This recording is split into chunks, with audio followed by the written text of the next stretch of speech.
కాదండి. ఇక్కడేమి మేము చర్చిలు కట్టడానికి కాదు, ఇక్కడ స్థిరపడడానికి కాదు.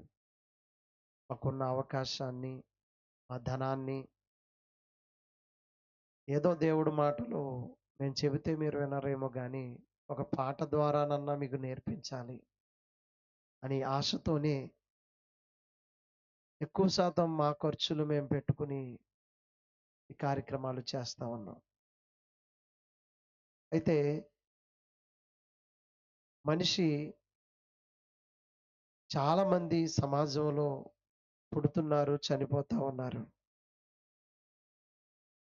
మనిషి ఎప్పటికైనా మారాలని ప్రభు కోరుతున్నాడు. మనుషులు ఎందుకు మారాలి? మీరెందుకు మారాలి? మీ జీవితం మీ ఇష్టం కదా, మీ బ్రతుకు మీ ఇష్టం, నా చెయ్యి నా ఇష్టం, నా కన్ను నా ఇష్టం, నా కాలు నా ఇష్టం, నా కడుపు నా ఇష్టం అంతేనంటారా? నిజంగా నీదా ఈ దేహం? నీదా ఈ దేహం?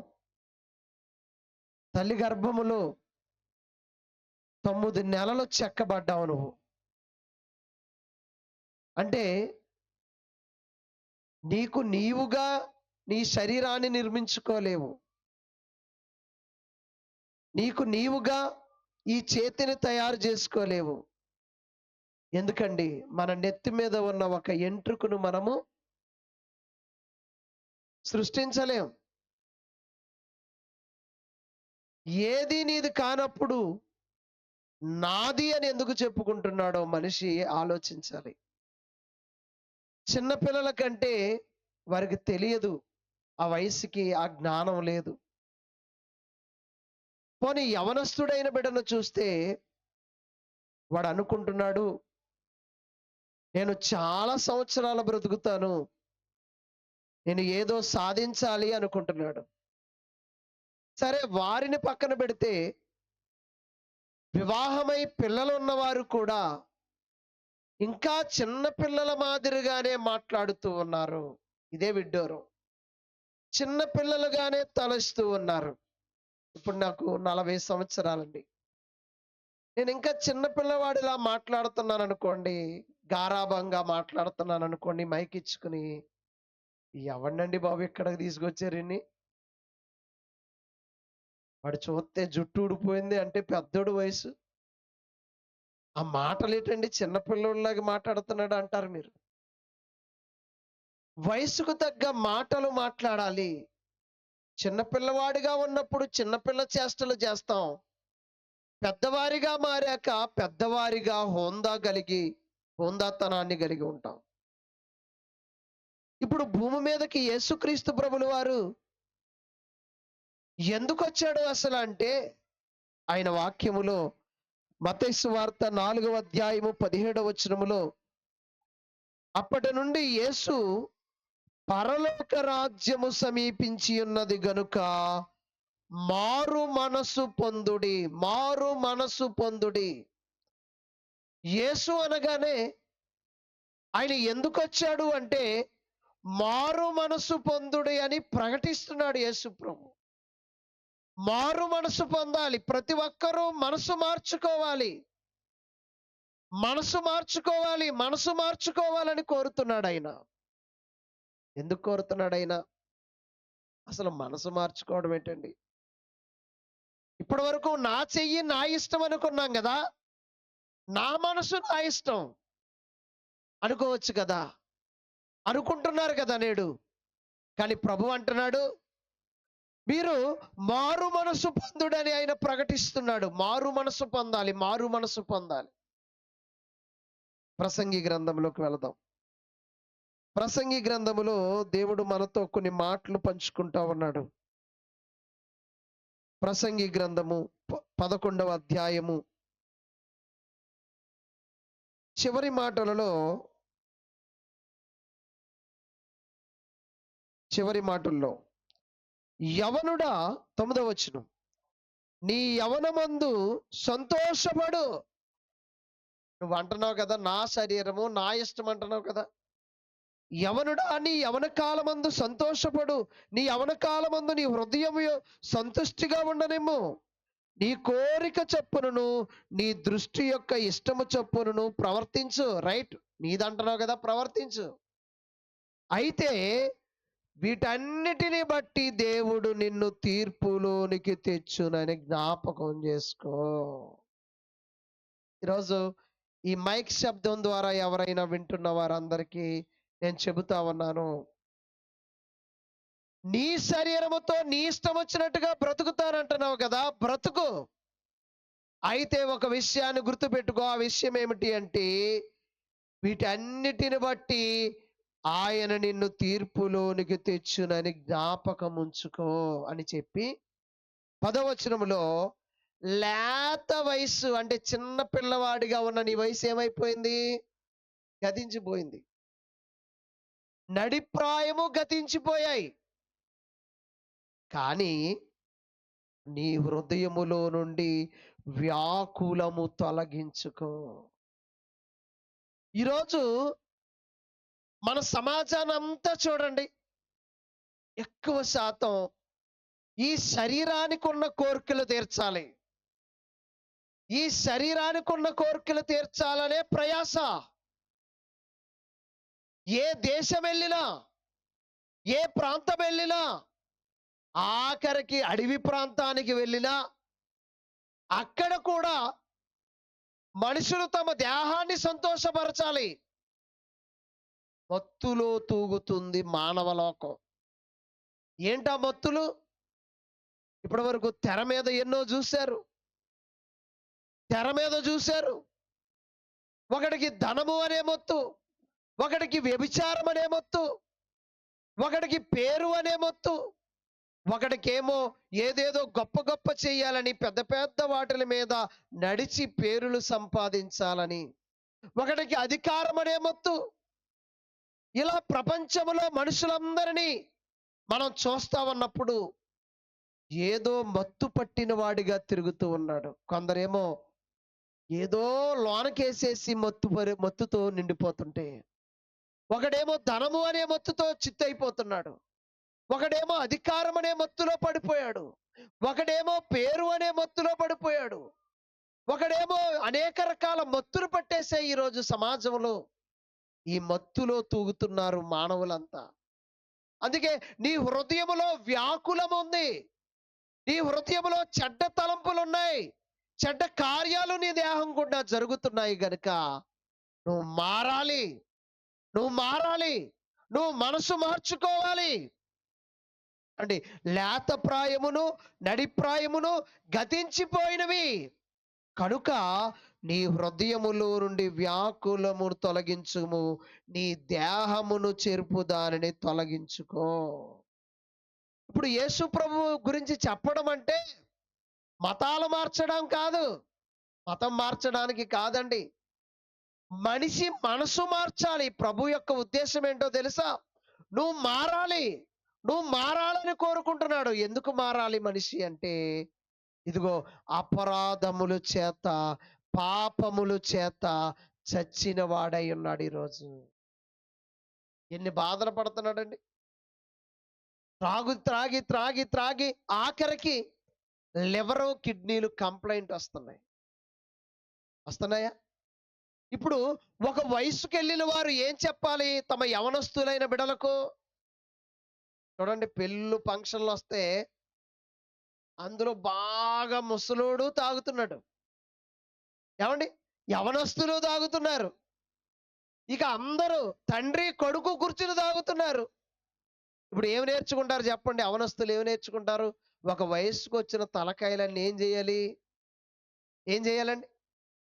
మీరు తండ్రి ఏమి చేయుట చూచునో కుమారుడు కూడా అదే చేస్తాడు. ఒక వయసుకు వచ్చిన వారు ఇదిగో చిన్నపిల్లలకి చెప్పాలి అంటే, యవనస్తులకు చెప్పాలి అంటే వీరు మానాలి. ఈరోజు వారు మానకపోవడం వలన వీరు నేర్చుకుంటున్నారు. ఒక తండ్రిని కొడుకు, ఆ తండ్రి బాగా తాగి తాగి తాగి లివరు కిడ్నీలు ఫెయిల్యూర్ అయిపోయాయి. గవర్నమెంట్ హాస్పిటల్కి తీసుకెళ్ళాడు. డాక్టర్లు చూసి అన్ని టెస్టులు చేసి చెప్పారు కొడుకుతో, రే మీ నాన్న పరిస్థితి ఏమీ బాగోలేదు. ఎందుకో తెలుసా? ఇతడు బాగా తాగేవాడా, అందుకే లివర్ పాడైపోయింది. ఇదిగో కిడ్నీలు పాడైపోయాయి. ఇతడు ఎక్కువ కాలం బ్రతకడు. మరి మా ప్రయత్నం ఏదో మేము చేస్తామని చెప్పారు కొడుక్కి. సరే మీ ప్రయత్నం మీరు చేయండి, గవర్నమెంట్ హాస్పిటల్ కదా, మీ ప్రయత్నం మీరు చేయండి అన్నట్టు చేశారు. లేదా ప్రైవేట్ హాస్పిటల్. డబ్బులు ఖర్చు పెట్టాడు, అన్నీ చేశాడు. ఆఖరికి ఆ తండ్రి చనిపోయాడండి.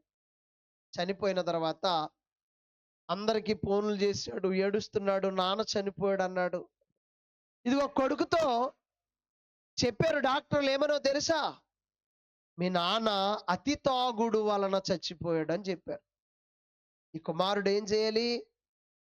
జ్ఞాపకం ఉంచుకోవాలి. కానీ అక్కడ ఉండగానే ఫోన్ చేశాడు ఇక్కడ రెడీ చేయమని. విచిత్రం ఏంటో తెలుసా? వీడు శవాన్ని తీసుకుని వచ్చాడు.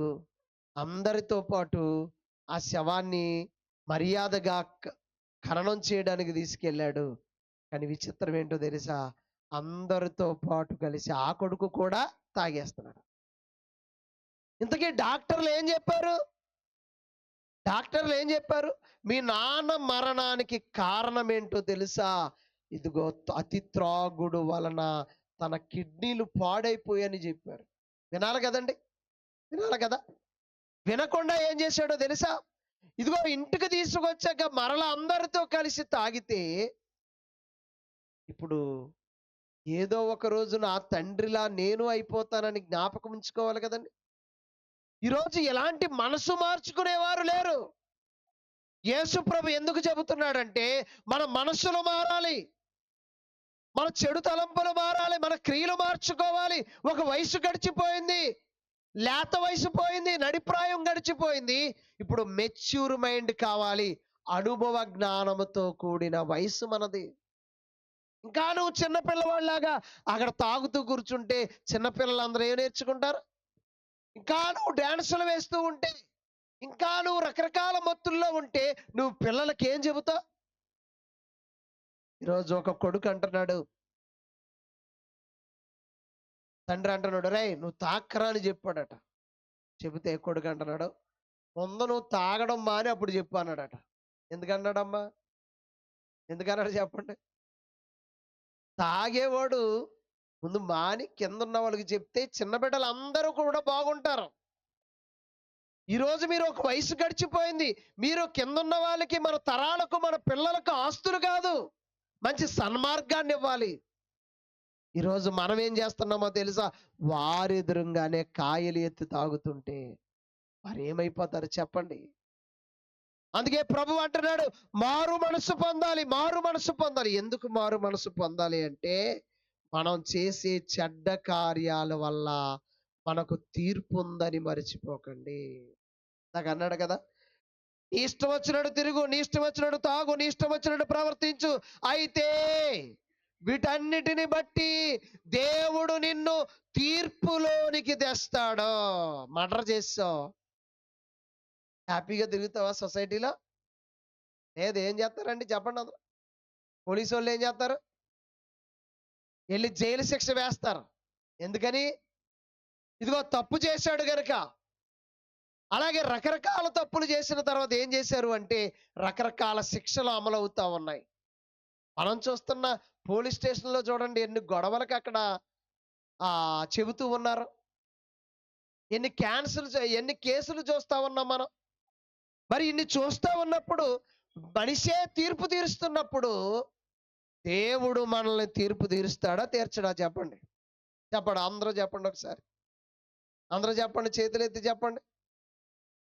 తీర్పులు ఉన్నాయి అని నమ్మితే మరి దేవుడు తీర్పు ఎలా ఉంటది? మరి ఇంతవరకు పాటల్లో మీకు ఇవన్నీ ఎందుకు చూపించాము అంటే, కొన్ని విషయాలు మీకు అర్థం కావాలి, కొన్ని విషయాలు అర్థం కావాలి. ఎందుకంటే ఇదిగో ఇదిగో మీరు ఎందుకు అర్థం చేసుకోవాలి అంటే, రాబోయే స్థితి ఎలా ఉంటుందో ముందుగానే దేవుడు మనకు చూపిస్తా ఉన్నాడు. అందుకే ధనవంతుడు లాజర్ అనే సంఘటన బైబిల్లో ఎందుకు రాయించాడు? రాబోయే పరిస్థితి ఎలా ఉంటది, రాబోయే వేదన ఎలా ఉంటది? దేవుడు చేస్తే వచ్చాం, దేవుడు తీర్పు తీరుస్తాడన్న సంగతి మనం గుర్తుపెట్టుకుంటే ప్రతి ఒక్కరు ఏమవ్వాలి? ఈరోజు మారాలి. నీ మనసు మార్చుకోవాలి, నీ క్రియలను మార్చుకోవాలి. ఎందుకంటే నువ్వెందుకు మార్చుకోవాలి అంటే, ఒకవేళ నువ్వు ఆ క్రియలలోనే ఉండి చచ్చిపోతే, ఇదిగో నీ మీదకి నిన్ను తీర్పులోనికి తెస్తాను అంటున్నాడు. నేను ఎందులోకి తెస్తాడట? తీర్పులోనికి తెస్తాడట. ఆ తీర్పులోనికి రాకముందే నువ్వేం చేయాలో తెలుసా? మారు మనసు పొందాలి. ఏమండి, దేవుడు మనం చచ్చిపోవాలని ఎప్పుడూ కోరుకోవట్లేదండి. నీ పాపములో నేను చావాలని కోరుకోవట్లేదు ఆయన. నీ అపరాధముల చేత నువ్వు చచ్చిపోవాలనుకోవట్లేదు. నీకు విడుదల కలగాలి. నీకు మారు మనసు పొంది, పాప క్షమాపణ పొంది, నువ్వు ఒక మంచి మార్గములోకి రావాలి. మంచి మార్గములోకి రావాలి. అందుకే యేసు ప్రభువారు పరలోకాన్ని వేడి భూమి మీదకి వచ్చి, ఏమండి, ఆయన ఎంత గొప్ప త్యాగం చేశాడో తెలుసా? ఎంత గొప్ప త్యాగం చేశాడో తెలుసా? ఇదిగో, నువ్వు చేసిన తప్పుకి ఎవరు శిక్ష అనుభవించాలండి? ఎవరు అనుభవించాలి? నువ్వు చేసావు పాపం, ఎవరు అనుభవించాలి? నువ్వే అనుభవించాలి. లేదండి, నా కొడుకు బదులు నన్ను పోలీస్ స్టేషన్లో ఎట్టేయండి, జైల్లో వేసేయండి అంటే న్యాయాధిపతి ఒప్పుకుంటాడా? పోలీసులు ఒప్పుకుంటారా? ఒప్పుకోరు. ఇదిగో అవన్నీ చెప్పకో. నీ కొడుకు చిన్నోడైనా 18 సంవత్సరాలు నిండిపోని, ఇంకా 18 సంవత్సరాలకు ముందుంటే ఆ ఇంటికాడ ఏమంటారు, ఆడిని తీసుకెళ్ళి ఒక స్కూల్లో వేస్తారు. వాళ్ళకి తగ్గట్టుగా ఒక స్కూల్ ఉంటది, అది జైలు లాంటిదే. బాల నేరస్తులు చట్టం కింద ఒక అరెస్ట్ చేసి వాళ్ళని ఒక చోట పెడతారు. అంటే వాళ్ళకి చదువులు చెప్పిస్తారు. ఇప్పుడు నేను నా కొడుకును వదిలేయండి అంటే వదులుతాడా? లేదు. నీ కొడుకు తప్పు చేశాడు గనుక నీ కొడుకే శిక్షను అనుభవించాలి. ఇప్పుడు దేవుడు అంటున్నాడు, నా బిడ్డలు తప్పు చేసిన ఆ బిడ్డల పక్షాన ఏదో ఒక పావురం బలి అవ్వకూడదు, ఏదో ఒక మేక బలి అవ్వకూడదు. చెప్పండి, మీరు మేకల బలి ఇచ్చారనుకోండి, ఒక మేక కాస్ట్ ఎంత ఉంటుందండి? చెప్పండి అమ్మా. 500 రూపాయలు ఒక మేక. తేలిగ్గా ఒక 500 కొనేసి వచ్చి బలి ఇచ్చేస్తే మా పాపము పరిహారం అయిపోయింది అనుకుంటున్నారు. 500 దాదాపు 4 నుంచి 7,000, 8,000, 10,000 ఉన్నాయి మేక. నువ్వు ప్రతిసారి బలి ఇవ్వాలి అంటే ఎంత ఖర్చు పెట్టాలి? నీ వల్ల అవుతుందా? నీ జీవితకాలం సరిపోతుందా? ఇప్పుడు ప్రభు ఎందుకు వచ్చాడో తెలుసా? నీ మీద పడవలసిన పాప భారాన్ని ఆయన మీద పడేసుకున్నాడు. నీకు చాటు ఎవరిచ్చారో తెలుసా? అప్పుడప్పుడు తండ్రి కొట్టడానికి వస్తుంటే తల్లి అడ్డుపడిపోతుంటది. అని వెనకాల పెట్టేసుకుని ఆ దెబ్బలు భరిస్తున్నా సరే, నువ్వు అడ్డొస్తున్నందుకు నిన్ను ఒకటి వేస్తానన్నా సరే, ఎలాగైతే తల్లి అడ్డుపడుతుందో, తల్లి కొడుతుంటే తండ్రి అడ్డుపడుతుంటాడు. అలా దేవుడే పరలోకాన్ని వీడి భూమి మీదకి వచ్చి నీ మీద పడవలసిన శిక్ష భారాన్ని ఆయన మీద వేసుకోవడానికి సిలువలో బలి అయిపోయాడండి ఆయన.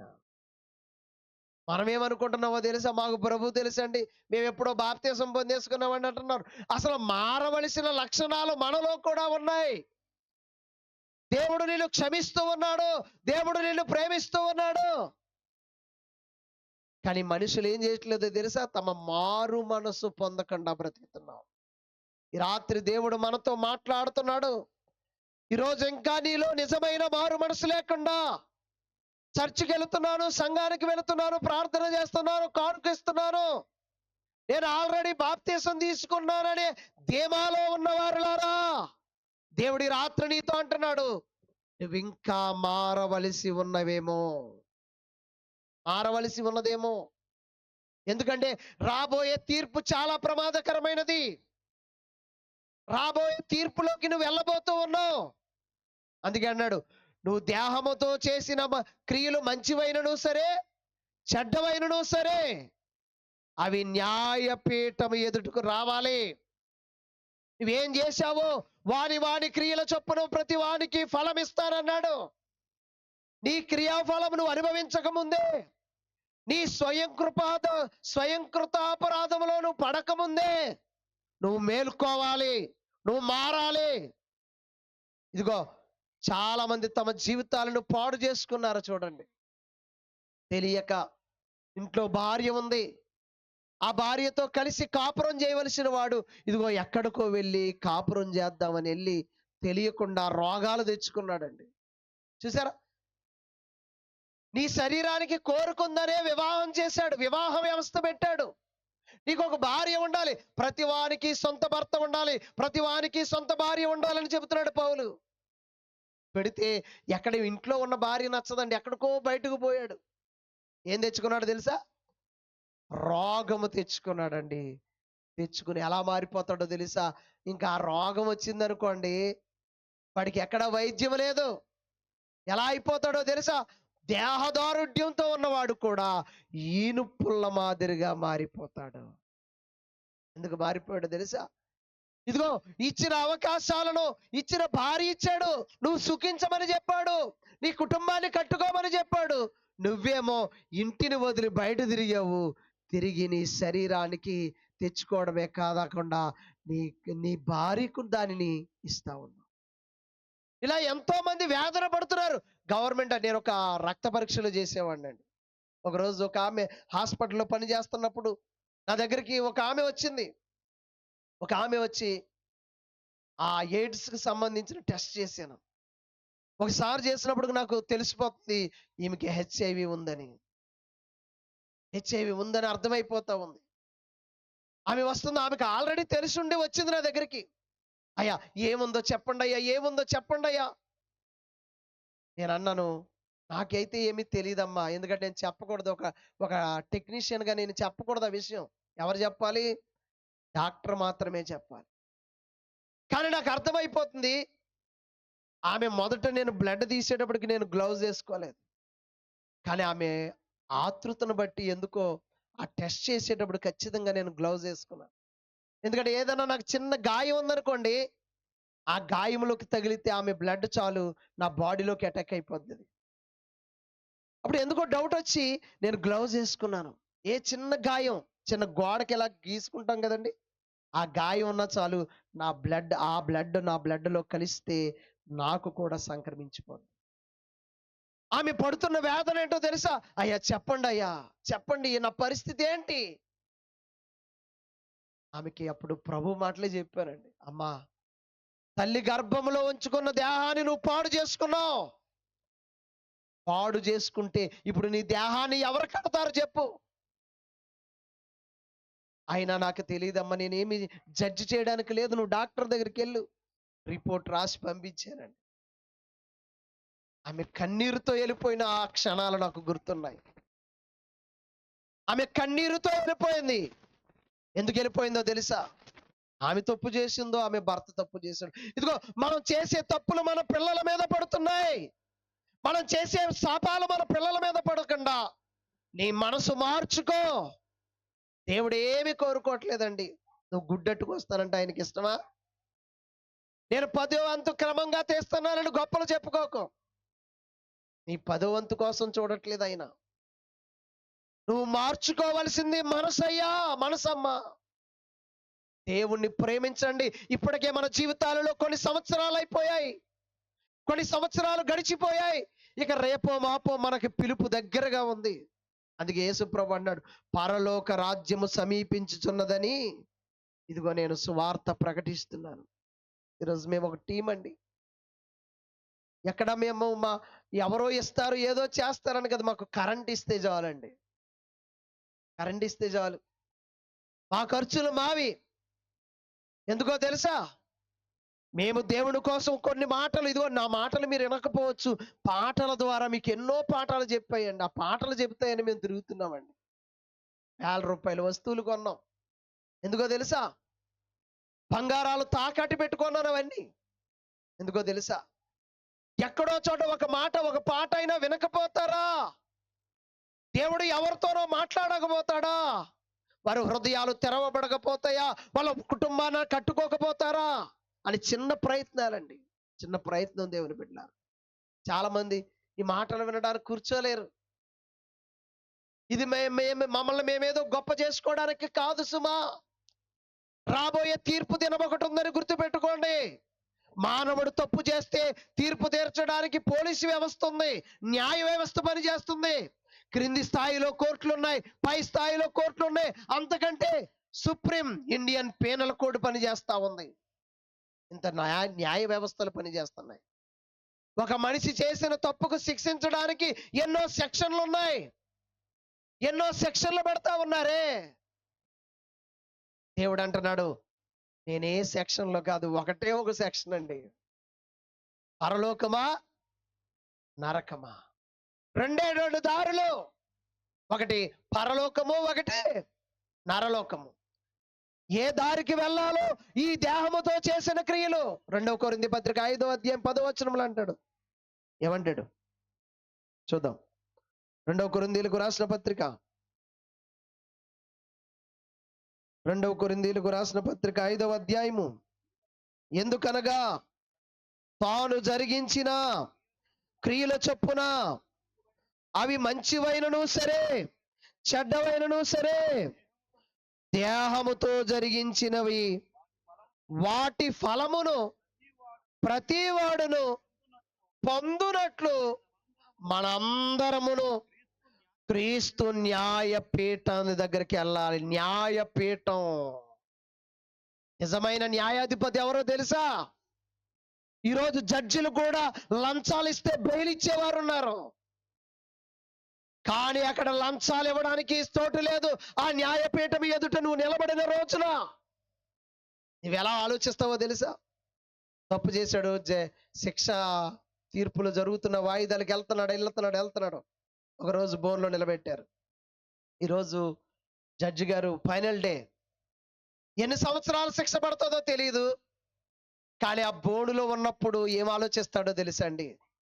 అయ్యో, నాకు 1 సంవత్సరం వేస్తే చాలు శిక్ష నేను చేసిన తప్పుకి, లేదా ఒక 3 నెలలు 5 నెలలు వేస్తే చాలు, నాకు 7 సంవత్సరాల కారాగార శిక్ష వద్దు, జీవితకాలం 14 సంవత్సరాల కారాగార శిక్ష నాకు వద్దు, నా కుటుంబం ఉంది, నా బిడ్డలు ఉందని ఆనాడు బోర్డులో ఏడ్చేటప్పుడు అతని మనసు ఎలా ఉంటుందో ఒకసారి జ్ఞాపకం చేసుకోండి. ఈరోజు నువ్వు క్రీస్తు న్యాయపీఠం ఎదుటికి వచ్చినప్పుడు ప్రభువు నిన్ను నరకానికి వేస్తాడో పరలోకానికి వేస్తాడో నీకు తెలియదు కదా. ఈ దేహం ఉన్నప్పుడు ముందుగానే ఆ ప్రభు తీర్పులోకి తెస్తాడేమో అని ముందుగానే జాగ్రత్త పడితే నువ్వెంత ధన్యుడివో తెలుసా, నువ్వెంత ధన్యురాలువో తెలుసా. ఈరోజు మనుషులు అనుకుంటున్నారు ఇంకా సమయం ఉంది, మా అమ్మాయికి ఇంకా పెళ్ళి అవ్వలేదండి, మా చిన్నపిల్లలండి, రక్షణ కాదండి ఇంకా తీసుకుంటామండి అని రక్షణ నిర్లక్ష్యం చేస్తున్నారు చాలా మంది. రక్షణ నిర్లక్ష్యం చేసుకోవద్దు మిత్రమా, రక్షణ నిర్లక్ష్యం చేసుకోవద్దు సోదరులారా. ఇది మాకేదో మీరు డబ్బులు ఇస్తారని కాదండి, రాబోయే భవిష్యత్తు. ఇదిగో దైవ గ్రంథం ప్రపంచ దేశాలకు, ఈరోజు అన్ని దేశాలలో ఈ దైవ గ్రంథం ఉందండి. అన్ని దేశాలలో ఈ గ్రంథాన్ని చదివేవారు ఉన్నారు, ఈ గ్రంథాన్ని బట్టి ప్రార్థించేవారు ఉన్నారు, ఈ గ్రంథాన్ని బట్టి దేవుణ్ణి వేడుకునేవారు ఉన్నారు, ఈ గ్రంథాన్ని బట్టి ఏడ్చేవారు ఉన్నారు, పాపాన్ని ఒప్పుకునేవారు ఉన్నారు, మనసును మార్చుకునేవారు ఉన్నారు. ఏ దేశం వెళ్ళినా చూడండి, మొన్నటి వరకు డిసెంబర్ నెల అంతా క్రిస్మస్ నెల. ప్రపంచంలోని అన్ని దేశాలలో కూడా క్రిస్మస్లే. ప్రతి ఊరు వాడ పల్లె వీధి వీధిన జరిగాయి క్రిస్మస్. అంటే మీరు నమ్ముకున్న ప్రభువు ఎంత గొప్పవాడో తెలుసా, ఎంత గొప్పవాడో తెలుసా అండి. అన్ని దేశాలలో ఉన్నవారు నమ్ముతున్నారు. ఇది నేను రాసుకొచ్చిన మాటలు కాదు, నీ దేహంతో చేసేవి మంచివైనా చెడ్డవైనా క్రీస్తు న్యాయపీఠం ఎదుటికి వచ్చినప్పుడు నువ్వు ఏ శిక్షను భరించాలో ముందుగానే జ్ఞాపకం చేసుకో. పోలీస్ వ్యవస్థ ఎందుకుంది? లేకపోతే ఇంతమందిని ఎలా కంట్రోల్ చేయగలుగుతాం? న్యాయ వ్యవస్థ లేకపోతే ఎవడిష్టం వచ్చినాడు కొట్టుకుంటాడు, ఎవడిష్టం వచ్చినాడు చంపుకుంటాడు. అందుకే ఒక పోలీస్ వ్యవస్థ ఉంది. ఈరోజు మనకు పోలీసు వారంటే భయం వేస్తుంది. ఆ స్టేషన్కి వెళ్తే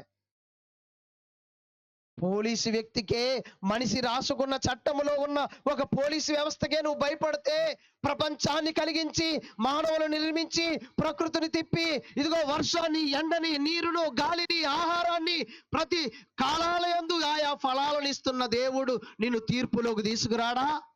ఆయనకు అధికారము లేదా? చెప్పండి దేవుని బిడ్డలారా. ఇదిగో ఎన్ని సంవత్సరాలుగా సూర్యుడు మండుతున్నాడు చెప్పండి. సూర్యుడు మండుతున్నాడు అంటే ఎవరు మండిస్తున్నారు ఆయన్ని? నువ్వు ఒక గ్యాస్ బండ కొంటావు, మా అయితే 3 నెలలు వస్తుందేమో. కానీ ఎన్ని కోట్ల సంవత్సరాలు సృష్టి పుట్టిన కాడి నుంచి సూర్యుడు మండుతున్నాడే. ఒక సూర్యుడు వెలిగివ్వడానికి అంత మంట పెడితే నిన్ను తరతరాలు వేదనలో పడేసి మండించలేడు ఆయన? ఆయన దగ్గరగా ఆ శక్తి లేదా? ఉంది దేవుని బిడ్డలారా. నరకం అంటే ఏదో చెప్పుకుంటారు. మీరు అంటారు ఇప్పుడు, ఏమంటే మీరు నరకాన్ని చూసారా అని అడుగుతారు. నేను నరకాన్ని చూడలేదు. పరలోకాన్ని మీరు చూసారా అండి? నేను చూడలేదు.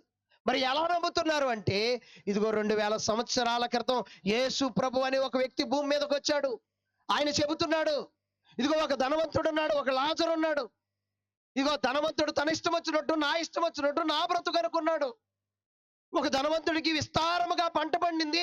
ఆ విస్తారంగా పండిన పంటలో నుండి ఇదిగో అంటున్నాడు, కుర్చీలో కాలు మీద కాలు వేసుకుని అనుకున్నాడు, నా ప్రాణమా, అనేక సంవత్సరాలకు సరిపడా ఆ ధనము నీకుంది, నువ్వు తిను త్రాగు సంతోషించు అనుకుంటున్నాడు. ఇదిగో ఈ ధనవంతుడు నా ఇష్టం అని బ్రతికాడు, చనిపోయాడు. ఇదిగో వేదన పడే స్థలములో ఉన్నాడని చెప్పాడు ప్రభు. ఇదిగో లాజరు దేవుడంటే ప్రేమ కలిగి, దేవుడంటే భక్తి కలిగి తన శరీర కోర్కెలను చంపుకొని, నిన్నేం చంపుకోమంటలేదు, ఆకలి చంపేసుకోమంటున్నాడా నిన్ను? నీ శరీరానికి ఉండే కోరిక నువ్వు చంపుకోకూడదనే స్త్రీ పురుషులను చేశాడే. ప్రతి వానికి సొంత భార్య ఉండాలి, సొంత భర్తలు ఉండాలని అంటే కోరికను తీర్చుకోమనే కదా. క్రమంగా ఉండాలి, క్రమముగా ఉండాలి. మనం ఏం జంతువులం కాదు కదా, మనుషులు. వివేచన కలిగిన వారం, జ్ఞానము కలిగిన వారం. ఈ క్రమాన్ని మర్చిపోయారు. ఈరోజు క్రమాన్ని మర్చిపోయారు. ఈరోజు వరసలు కూడా లేవండి.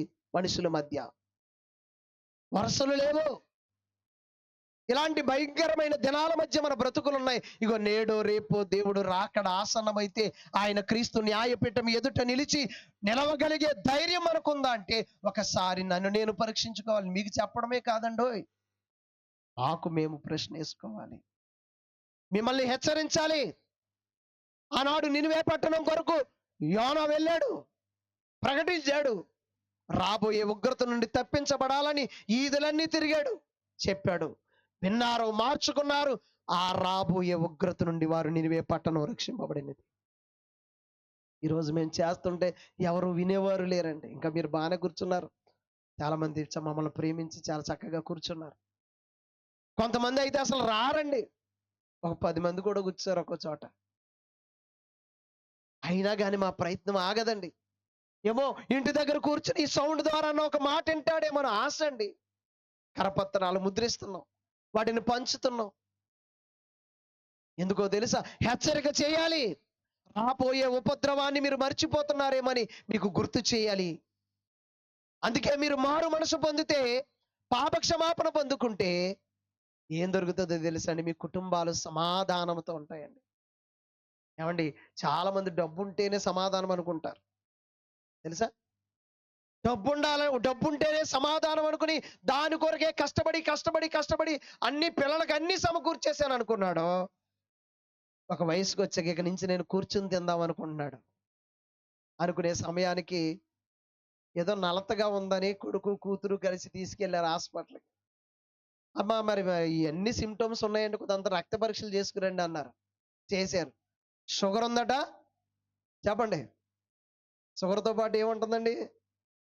బీపీ. ఇదిగో ఈయనకు ఉప్పు పదార్థాలు పెట్టకండి, ఈయనకి తీపి పదార్థాలు పెట్టకండి, మసాలా పదార్థాలు పెట్టకండి, చప్పిడి అన్నం పెట్టండి, చప్పిడి కూర ఇవ్వండి, చప్పిడి టీ ఇవ్వండి. అప్పుడు అనుకున్నాడు కుర్చీలో కూర్చుని, ఇన్నాళ్ళు నేను పడిన ప్రయాస ఈరోజు తిందామనుకునే సమయానికి ఇన్ని రోగాల. నేను చెబుతున్నాను, మీరు మారు మనసు పొందితే మీకేంటి లాభం భూమి మీద అంటే కుటుంబంలో సమాధానం ఉంటుంది. ఇందాక పాటలలో చూశారు కదా, ఒక త్రాగుబోతు కుటుంబంలో తన భార్య యొక్క పుస్తులు తాడెట్టుకెళ్ళి తాకటెట్టుకుని తాగేశాడు. ఇలాంటి వాళ్ళు ఎంతో మంది ఉన్నారండి. ఇలాంటి వాళ్ళు ఎంతో మంది ఉన్నారు. బిడ్డలు చదువుకుంటారేమో ఆలోచన ఉండదు. రేపొద్దున నా ప్రభావం నా బిడ్డల మీద పడుతుందేమో అని ఆలోచన ఉండదు. కుటుంబాలు నడి రోడ్డు మీదకి వస్తున్నాయి. దేవుని బిడ్డలారా, మా మనసు మార్చుకుంటే, ఆ ప్రభు దగ్గర పాపినని ఒప్పుకుంటే, నువ్వు క్షమింపబడితే నీ కుటుంబంలో ఎన్నడూ లేనన్న సమాధానకరమైన స్థితిని చూస్తావు. అంటే డబ్బు వచ్చేస్తుందని కాదండో యేసు ప్రభువుని నమ్ముకుంటే. అందుకే చూసారా కొన్ని సభలు ఆడుతున్నారు. మీ ఆస్తులు గొడవలా, మీ అప్పులు బాధలా. చూసారా ఏం బాధలటండి? ఆస్తులు బాధలు, అప్పులు బాధలు. నీ దగ్గరికి వస్తే ఏం చేస్తావు? తీర్చేస్తారా పాస్టర్ గారు? ఏం చెప్పాలయ్యా? ఇదిగో ఇందాక ఒక పాటలో చూశారు, నా భార్య నన్ను విడిచిపెట్టే క్షణం ఉంది, నేను చచ్చిపోతానన్న సంగతి ఏనాడు తెలిసిపోద్ది? నా భార్యకి తెలియదు, నా బంధువులకు తెలియదు, నా తోబుట్టువులకు తెలియదు. కానీ ఒక రోజు వస్తుంది, ఆ రోజు నీ ఆత్మకు రక్షణ కావాలి. వాక్యాన్ని నమ్మితే నీ ఆత్మకు రక్షణ, మారు మనసు పొంది పాప క్షమాపణ పొందితే పరలోకం అనే ఒక ఉన్నతమైన లోకాన్ని నీకు ఇవ్వబోతున్నాడు దేవుడు. కనుక వింటున్న మీరందరికీ ఈ రాత్రి దేవుడు చెబుతున్న మాట ఏంటంటే, ఆ రోజు ప్రకటన గ్రంథం 20 అధ్యాయము, ప్రకటన గ్రంథం 20 అధ్యాయము చూసుకుని ముగించుకుందాం. ప్రకటన గ్రంథము 20 అధ్యాయము 10 నుండి చూద్దాం.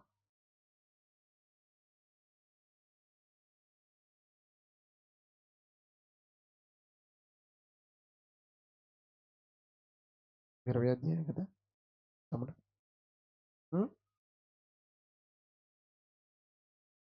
15వ వచనం, ఎవని పేరైనను జీవ గ్రంథమందు వ్రాయబడినట్టు కనబడని ఎడల వాడు అగ్నిగుండములు పడవేయును. అక్కడ అగ్ని ఆరదు. చెప్పండమ్మా చివరి మాట. పురుగు చావదా? అంటే అలాంటిది కూడా చేయగలడా దేవుడు? చేస్తాడండి. ఆయనకి అసాధ్యమైనది ఏంటండి? ఇంకోటి ఏంటో తెలుసా? ఆయన ప్రభు వచ్చేటప్పుడు మంటిలో పడి ఉన్న వారులారా మేల్కోండి అంటే మన పితరులందరూ మట్టిలో నుండి లేచి వస్తారట. అంత శక్తివంతుడైన నీ ఆత్మను తరతరాలు కాల్చేటువంటి న్యాయపీఠం ఎదుటికి వెళ్ళక ముందే ఒక మంచి ఒప్పుకోలు నీలో ఉండాలి. ఒకవేళ ప్రభు యొక్క న్యాయపీఠం ఎదుట ఆ తీర్పు దినాన నువ్వు నిలబడిన రోజు ఒక నేరస్తుడు అయితే, రోమీయులకు రాసిన పత్రిక 2వ అధ్యాయము, రోమీయులకు రాసిన పత్రిక 2వ అధ్యాయము, రోమీయులకు రాసిన పత్రిక 2వ అధ్యాయంలో చూద్దాం 5 నుంచి 4వ వచనం. దేవుని అనుగ్రహము మాకు మారు మనసు పొందుటకు నిన్ను ప్రేరేపించుచున్నదని ఎరుగక, ఆయన అనుగ్రహైశ్వర్యమును సహనమును దీర్ఘశాంతమును తృణీకరిస్తున్నావేమో. ఒకవేళ ఆయన అనుగ్రహం నిన్ను ప్రేరేపిస్తుంది నువ్వు మారమని, ఒకవేళ ఆయన ప్రేమను, ఒకవేళ నువ్వు ఆయన సహనమును దీర్ఘశాంతమును నువ్వు ఒకవేళ తృణీకరిస్తున్నావేమో, నీ కాఠిన్యమును మార్పు పొందని నీ హృదయమును అనుసరించి ఉగ్రత దినమందు అనగా దేవుని న్యాయమైన తీర్పు బయలుపరచు బడు దినమందు నీకు నీవే ఉగ్రతను సమకూర్చుకొనుచున్నావు. ఆయన ప్రతి వానికి వాని వాని క్రియల చొప్పున ప్రతిఫలం ఇచ్చును. సత్క్రియను ఓపికగా చేయించు మహిమను ఘనతను అక్షయతను వెతుకు వారికి నిత్య జీవం ఇస్తున్నాడు. ఇది నేను రాసుకొచ్చిన మాట కాదు నా ప్రియ కుటుంబమా, నేను రాసిన మాట కాదు. దేవుడు అంటున్నాడు, సత్క్రియను ఓపికగా చేయొచ్చు, మహిమను ఘనతను అక్షయతను వెతుకు వారికి నిత్య జీవమునిచ్చును. అయితే భేదమును పుట్టించి సత్యమునకు లోబడక దుర్నీతికి లోబడి వారి మీదకి దేవుని ఉగ్రత వస్తుంది. దేవుడి మాటలను నమ్మక, ఇది ఏదో దేవుడి మాటలు అలా చెప్పుకుంటారులే అని ఒక చెవితో విని ఒక చెవితో వదిలిపెట్టేస్తేనట, సత్యమునకు లోబడకపోతే లోబడని వారి మీదకి దేవుని ఉగ్రత దిగుతుంది. ఏమండి, ఆ ఉగ్రత రోజు ఆయన ఎదుట తట్టుకునేంత శక్తి మన దేహాలకు లేదండి. వెళుతున్నప్పుడు ముళ్ళు ఎంత ఉంటుందమ్మా? నీ కాలు పెద్దదా ముళ్ళు పెద్దదా? చెప్పండి. నిద్రలో చేతనయా? ముగించేస్తున్నాను, ఇంక అయిపోయింది. కాలు పెద్దదా ముళ్ళు పెద్దదా చెప్పండి. కాలు పెద్దదైతే ముళ్ళు గుచ్చుకోగానే అబ్బా అని అరిచేస్తాం. ఏంటి ఆఫ్టర్ ఆల్ ఇంత సూది తీస్తామండి పిల్లలకి, రక్తం తెయ్యాలి కదా మరి, వెయ్యి నుంచి నరం దొరకాలి. వీడేమో అసలు ముందు మమ్మల్ని చూడగానే చూడగానే అడి తిప్పుతాడు, ఇటు తిప్పుతాడు, అడి తిప్పుతాడు. ఒక్కోసారి పక్కకు పొడి చేస్తుంటాం, కదిపేస్తుంటారు. ఆ సూది ఎంతే ఉంటుందండి. మన సభలు జరుగుతుంటే తాళ్ళపొలంలో మా క్రిస్మస్ ఆరాధన జరుగుతుంటే ఆ పక్కన సామాన్లు తేడానికి వెళ్ళాం. ప్రేమ్ కుమార్ గుర్తుందో లేదో, ఆ పక్కన ఒకడు ఇంజెక్షన్ చేసుకోవడానికి ఎంత ఏడుస్తున్నాడో. మరి చిన్న పిల్లోడు కాదండో, ఒక 20 సంవత్సరాల లోపు ఉన్నవాడే. ఆయన పట్టుకున్నారు అదే. ఒక సూదికి ఆయన ఇంత భయపడుతుంటే దేవుడి న్యాయపీఠం ఎదుట నిలబడి తట్టుకునే శక్తి మనకుంటదా? ప్రశ్నించుకోండి. ఈ రాత్రి దేవుడు తరపున నిలబడి నా కుటుంబాలుగా, నా రక్త సంబంధికులుగా, క్రీస్తును బట్టి క్రీస్తు రక్తములో నా కుటుంబముగా, నా అన్నగా, నా చెల్లిగా, నా తమ్ముడుగా, అక్కగా, అమ్మగా భావించి చెబుతున్నాను. ఆ న్యాయపీఠం ఎదుట నువ్వు పరలోకం వెళ్ళే జాబితాలో ఉండాలని మా ఆశ. ఒకవేళ నరకాగ్ని గుండానికి నువ్వు వెళితే అక్కడ ధనవంతుడు ఎంత వేదన పడుతున్నాడో ఎక్కువ సార్లు జ్ఞాపకం చేసుకో. నువ్వు వెళ్ళవలసిన గమ్యస్థానానికి చేరుకుంటావు. కాబట్టి మారు మనసు ఎందుకు పొందాలి అంటే నరకాగ్ని గుండానికి తప్పించుకోవడానికి మారు మనసు పొంది పాప క్షమాపణ పొందుకొని ఆ ప్రభువు నామములో బ్రతికి నీ జీవితాన్ని ముగిస్తేనే నీ జీవితానికి ఒక విలువ ఉందని జ్ఞాపకం చేస్తూ ఈ మాటలు ముగిస్తున్నాను. చిన్న ప్రార్థన చేసుకుందాం. అందరం లేచి నిలబడదాం. ఈరోజు మేము ఇలాంటి కార్యక్రమం ఒకరోజు తాళపొలంలో చేస్తున్నప్పుడు మరియమ్మ గారి యొక్క తల్లి గారు, ఎస్తేరమ్మ గారు, ఎస్తేరమ్మ గారు చూసి ఒకరోజు ఎవరన్నా ఇలాంటి అవకాశం ఉంటే మీరైనా మీ బంధువుల దగ్గర